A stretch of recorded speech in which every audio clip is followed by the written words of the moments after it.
इस जश्न में शामिल होने वाले आप तमाम लोगों का और जहां तक मेरी आवाज़ पहुंच रही है आप सभी का मैं क्रांतिकारी इस्तकबाल करता हूं। आपको जय भीम और लाल सलाम पेश करता हूं। दोस्तों, आखिर में बोलने के 2 फ़ायदे और 2 नुकसान हैं। 2 फ़ायदा ये है, पहला कि बाकी स्पीकर ने जो बोला है उसको मिला जुला करके समाप्त कर दीजिए, और दूसरा कि लोग पहले से ही सुन सुन करके चट गए हैं तो आपको बोलना कम पड़ेगा। 2 नुकसान क्या हैं? पहला कि आपको बहुत देर तक इंतज़ार करना पड़ेगा, आपको भी, और दूसरा ये कि ज्यों-ज्यों वक्त बढ़ता जाता है तो कानून व्यवस्था, पुलिस, परमिशन, ये सब की याद आ जाती है। तो मुझे लोगों ने सुनाया कि इस प्रोग्राम को करने में थोड़ी परमिशन की दिक्कत हो रही थी आपके नाम पर, तो हम सोचने लगे कि अब तो चुनाव ही लड़ लिए हैं, मैंने ये भी कर लिए, चलो कर ही लेते हैं। और चुनाव आयोग के हिसाब से बेगूसराय लोकसभा क्षेत्र के हम इलेक्टेड अपोजिशन हैं। हमने अपनी जमानत नहीं जब्त कराई है, और उमर कह रहा था कि सब कुछ बिक रहा है। नहीं, सब कुछ नहीं बिक रहा है, तुम नहीं बिके हो, हम नहीं बिके हैं, ये लोग नहीं बिके हैं, तो जमानत भी जब्त नहीं कराए हैं और जमीर भी हमारा जब्त नहीं हुआ है, तो फिर परमिशन की परेशानी क्यों है? हमको लगता है कि जब तक विधायक खरीदने का पावर नहीं हो जाएगा ये लोग सीरियसली नहीं लेंगे। थोड़ा सीरियसली लीजिए सर, सीरियसली नहीं लीजिएगा तो जब आपके ऊपर भी डंडा चल रहा था ना, लोग सीरियसली नहीं ले रहा था, हम लोग लिए इसीलिए जब 26 नवंबर को आज यहाँ खड़ा हैं तो सिर्फ हेमंत करकरे को याद नहीं कर रहे हैं, कांस्टेबल तुकाराम को भी याद कर रहे हैं कि ये व्यवस्था सिर्फ आईपीएस आईएएसओं, मंत्रियों और मुख्यमंत्रियों से नहीं बनता है। देश स्वीपरों, तांगा चलाने वालों, टेम्पू चलाने वाले, रिक्शा चलाने वाले, दुकानदारों, माँओं, बहनों, मजदूरों, किसानों, सिपाहियों, सैनिकों, सबसे देश बनता है। देश का अंदाजा आप ऊंची उठी हुई बिल्डिंगों से नहीं लगा सकते हैं, आपको ये देखना पड़ेगा कि फुटपाथ पे चलने की जगह कितनी बची है। इसीलिए आज जो हम यहाँ खड़ा होकर के कॉन्स्टिट्यूशन डे मना रहे हैं, इसकी ज़रूरत सिर्फ मुझे या इस मंच पे बैठे हुए या इस कार्यक्रम में आए हुए लोगों को सिर्फ नहीं है, इसकी ज़रूरत पुलिस को भी है और वकील साहब को भी है, इसकी ज़रूरत आईपीएस को भी है और कांस्टेबल को भी है, इसकी ज़रूरत देश के पक्ष को भी है और देश के विपक्ष को भी है। क्योंकि ये कॉन्स्टिट्यूशन, ये किताब ही वो चीज़ है जो हमको, आपको, सबको आपस में एक देश की तरह जोड़ता है। वरना चला तो हम ठीक से अपना परिवार नहीं पाते हैं, सारे लड़ाई झगड़े तो अपने रिश्तेदारों से ही हुए पड़े हैं, ज़मीन का सारा झंझट जो है वो पड़ोसियों के साथ है, जितने केस मुकदमे हो रहे हैं किसी और ने नहीं, अपने रक्त संबंधियों ने किया है। ये सबके जीवन का सच है। देश होने का एहसास अगर कोई हमको देता है तो हमारा संविधान है। और आरफा ने बहुत खूबसूरत से तरीके से यह बात कही कि अगर संविधान की किताब बच जाएगी तो फिर सारे किताब सुरक्षित रहेंगे। वो किताबें भी जो लाइब्रेरी में रखी हुई हैं, बच्चों के हाथ में भी किताबें सुरक्षित रहेंगी पढ़ने की, और मंदिरों में, मस्जिदों में, गिरजाघरों में बाइबिल, कुरान, गीता सब कुछ सुरक्षित रहेगा। लेकिन वो जो किताब है, उस किताब के साथ एक गजब का चीज हुआ है। एक गांव की बहुत छोटी सी कहानी है, मैं आपको सुना देता हूँ। मेरे गांव में प्रदेश काम करने के लिए कुछ लोग आए थे, उनके साथ एक व्यक्ति भी आया था। कुछ दिन काम वाम यहाँ पे किया, और क्या तकलीफ होती है ये आप सब लोगों को मालूम है कि आप में से ज़्यादातर लोग किसी न किसी गांव से चल करके आए हैं। ओखला में या दिल्ली के किसी इलाके में मकान मालिक आपके साथ क्या बर्ताव करता है, आपको रूम रेंट लेने के लिए जब जाते हैं तो किन परेशानियों का सामना करता है, आपको किस तरीके से काम ढूंढना पड़ता है, कैसे आप पढ़ाई करते हैं, ये तकलीफ़ आपके जीवन का हिस्सा बन चुका है। तो कई बार मन में लगता है कि क्यों यहाँ पे झक मार रहे हैं। इसीलिए देखिएगा कि लोग गांव जाकर के थोड़ा नॉस्टैल्जिक हो जाते हैं। मौका ईद का हो, बकरीद का हो, होली का हो, दिवाली का हो, ट्रेन में टिकट इसीलिए नहीं मिलता है कि अचानक से हमको गांव याद आने लगता है।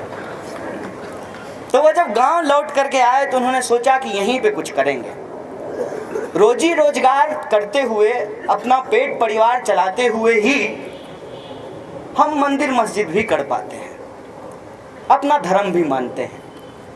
तो उन्होंने वहाँ पे एक दुकान खोली और दुकान के सामने एक पीपल का पेड़ लगाया।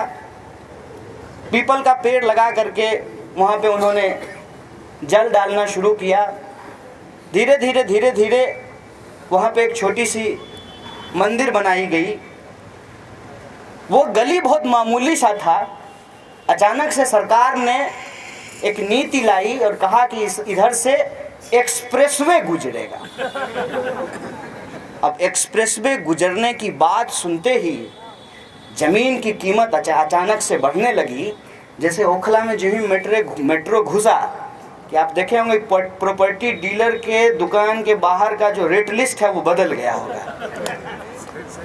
तो ऐसा जब हुआ तब तक वो इंसान बहुत बूढ़े हो चुके थे और वो एक्सप्रेसवे बनाने के चक्कर में उनकी दुकान भी चली गई।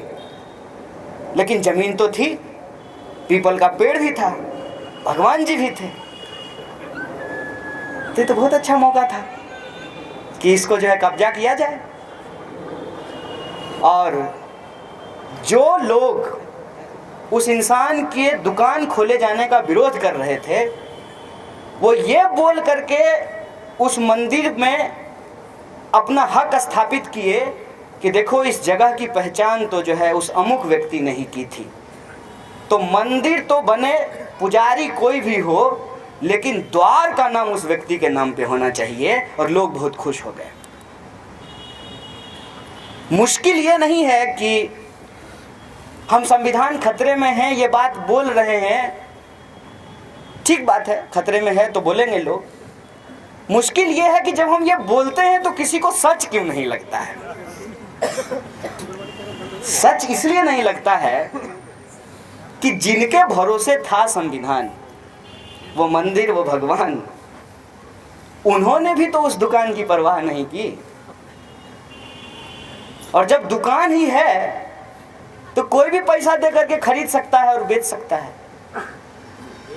मूल प्रश्न ये है कि क्या जमहूरियत को बचाने वाले लोग, क्या संविधान की शपथ खाने वाले लोग सचमुच संविधान के प्रति गंभीर हैं? अगर वो गंभीर नहीं है तो बीजेपी को तो कभी संविधान से प्यार ही नहीं था। हम लोग प्रश्न ही एक्चुअली दूसरे तरीके से कर रहे हैं, इसीलिए मूल सवाल पे पहुंच नहीं पाते हैं। आखिर आप मुझे बताइए कि भाजपा संविधान क्यों बचाए? कोई एक कारण बता दीजिए। भाजपा तिरंगे झंडे का सम्मान क्यों करे? भाजपा इस देश का इतिहास क्यों ना बदल दे? क्योंकि ये सारी चीजें उसकी राजनीति के खिलाफ है। लेकिन जिनको बचाना था संविधान, जिन्होंने लिखा, जिन्होंने बनाया, जिन्होंने कस्में खाई, जिन्होंने इस देश को इतने दिनों तक चलाया, हम बोल लेंगे जोर से, आवाज कम नहीं रखिए, वरना हम कम बोलेंगे ज्यादा बोलने लगेगा। मैं भी कपिल साहब की तरह बोलूं क्या? समस्या उसमें यह होगी कि कैमरे वाले दोस्तों को बहुत मेहनत करनी पड़ेगी। हम मोदी जी हैं नहीं, जिधर कैमरा होगा उधर ही मुंह कर लेंगे। तो मैं मैं इस माइक का इस्तेमाल करता हूँ, आप भी खुश हम भी खुश। तो इस वजह से क्या हुआ है कि जब हम कोई बात बोलते हैं ना, तो हमारे सवालों का जवाब उनको देने की जरूरत नहीं है, वो विपक्ष पे ही एक नया सवाल खड़ा कर देते हैं। जैसे अगर हम बोलें कि तबरेज के साथ गलत हुआ, तो वो 3 महीने बाद कहेंगे बोलो बोलो बोलो कमलेश पे बोलो, कमलेश पे बोलो। कमलेश पे क्या कहना चाहते हैं? हम कहाँ कह रहे हैं कि कमलेश के साथ अच्छा हुआ।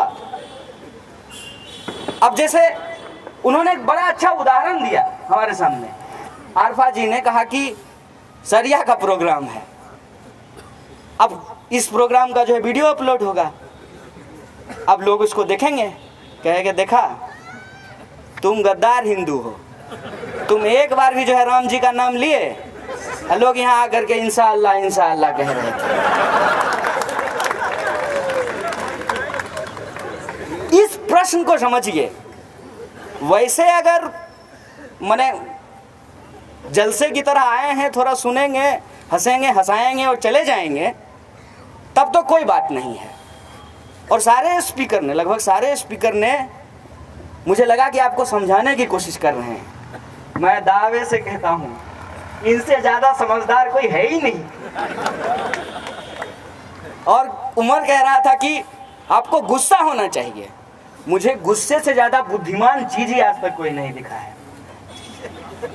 गुस्सा इतना बुद्धिमान होता है कि उसको पता है कि उसको कहाँ होना है। आप जाइए थाना, ठीक है ना, और जो है हो सकता है कि आप कांस्टेबल पे गुस्सा कर लें, जो ही एसएचओ आएगा पता नहीं कहाँ चला जाएगा वो, उसको कहिएगा कि आओ बाहर निकलो, वो कहेगा नो सॉरी। गुस्सा इतना बुद्धिमान होता है। तो इसीलिए मैं जो है वीर रस का और आक्रोश रस का व्यक्ति नहीं बचा हूँ, मैं कहीं और चला गया हूँ।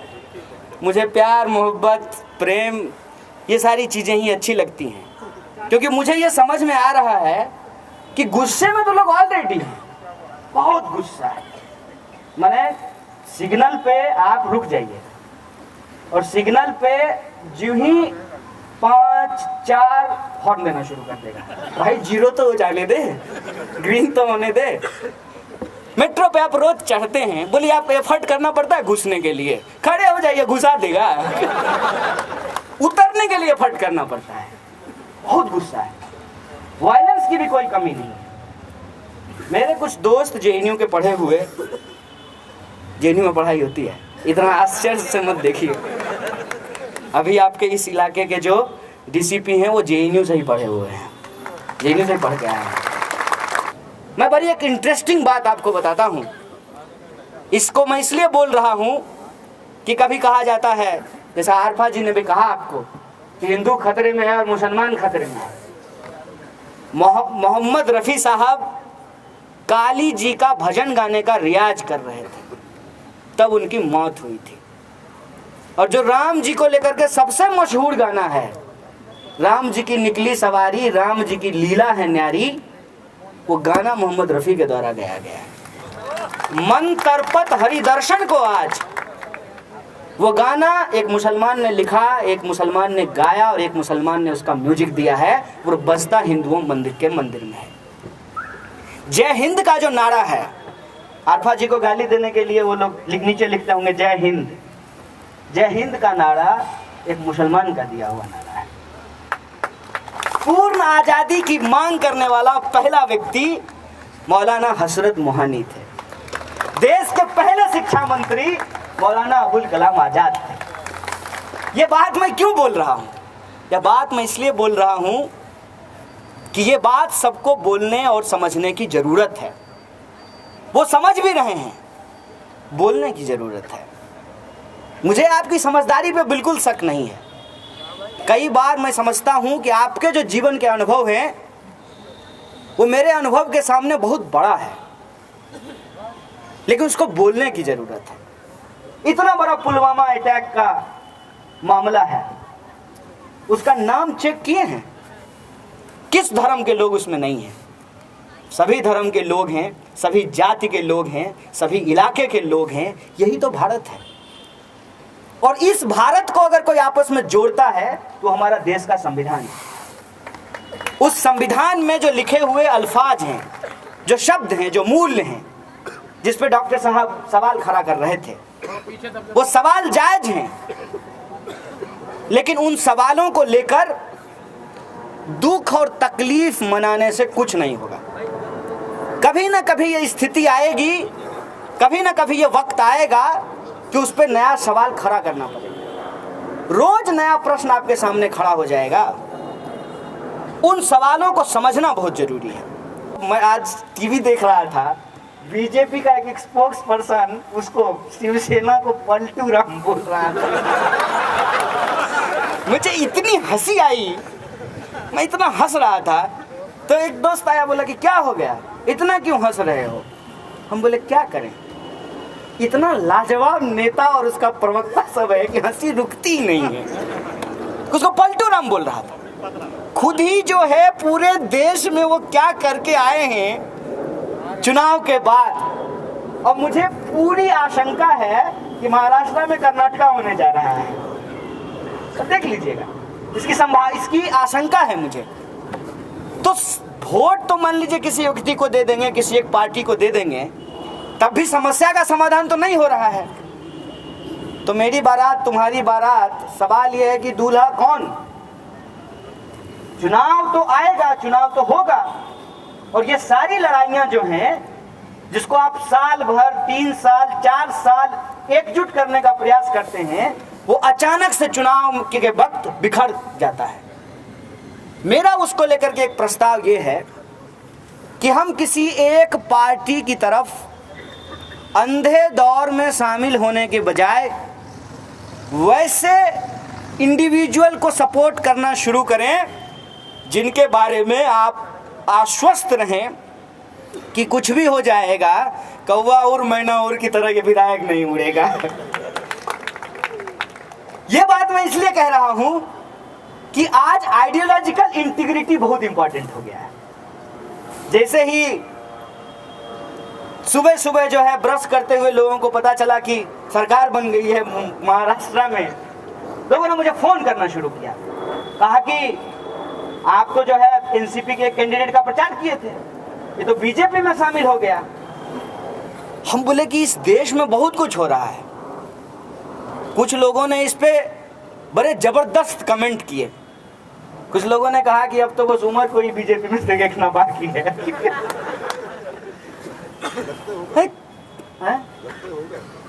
नहीं, लगता नहीं है, लेकिन अगर तुमको चाहिए, तुम चाहते हो कि वॉशिंग मशीन का शेयर करके आना है तो हो आओ। तुरंत जो है तुम देशद्रोही से देशभक्त हो जाओगे।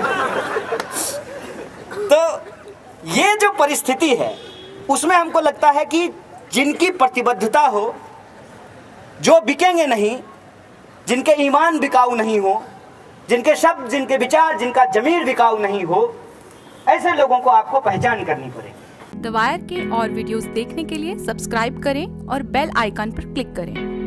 स्वतंत्र पत्रकारिता की आर्थिक मदद करने के लिए डिस्क्रिप्शन में दिए गए लिंक पर जाएं और अपनी राशि चुनें।